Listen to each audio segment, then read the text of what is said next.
Hello and welcome to this month's Community Blood Bank Podcast Spotlight on Money Radio WPSE. I'm Joe Martin.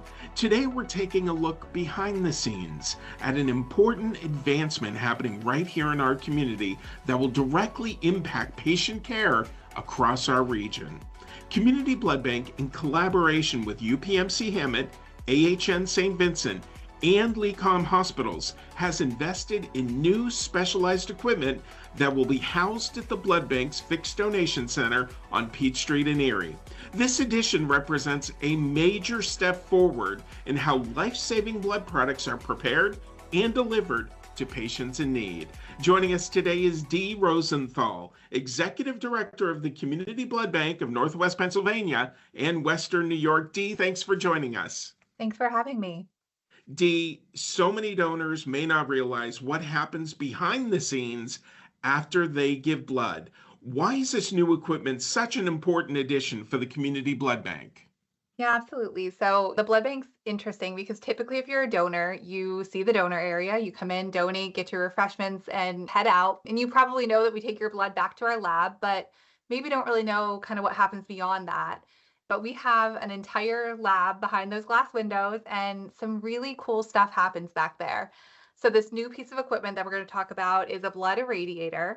And so to date here in our community, ACL has been handling the irradiation of blood for our local hospitals in conjunction with us coordinating that. But it makes sense for us as the sole supplier of blood and blood products to our local hospitals to provide this service. So ACL has essentially passed the baton on to CBB to handle these services, and we couldn't be more excited about it. Dee, can you explain what it means to irradiate blood and why that process is necessary for certain patients? Absolutely. So the key information is that irradiated blood reduces the risk of transfusion related, it's something called graft versus host disease. So without this irradiated blood, if they were to receive a normal unit of blood, it can be fatal, up to a 90% fatality rate.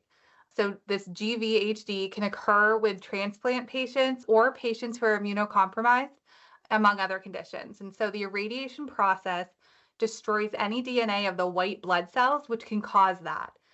The irradiation doesn't inhibit any functions of the red blood cells, which carry oxygen to the body's tissues. So it just kind of damages the white blood cells that would cause harm. And so irradiated blood, it's crucial for patients with weakened immune systems. A lot here in Erie go to our cancer centers and then stem cell transplants or babies even.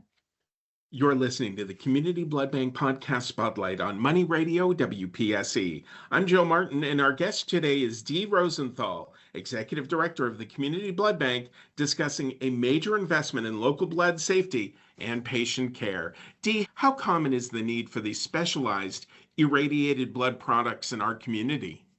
Not very. In total, there's probably about 1,500 to 2,000 patients a year. So a small percentage of the total units that we supply to our hospitals. But like we just said, they're so necessary. So if these patients, if we didn't have this option here, that would be potentially fatal for these patients that require them. So, Dee, it's great to see local hospitals come together to make this happen. How did that partnership between UPMC Hammett, AHN St. Vincent, and LECOM all come about?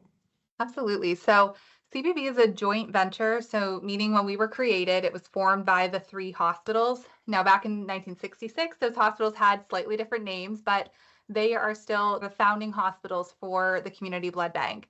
And so each hospital has a board seat and an assigned employee to fill that seat. Aside from that, CBB and the hospitals are separate. There's not really a lot of collaboration with things. So the three hospitals saw this need for these products, and since CBB, we're a small nonprofit, we were not in a position to purchase this machine. So the three hospitals came together and paid for the irradiator with the understanding that CBB would perform the irradiation services. The logical question, I think, is how unique is this to see competing health systems collaborate for the greater good?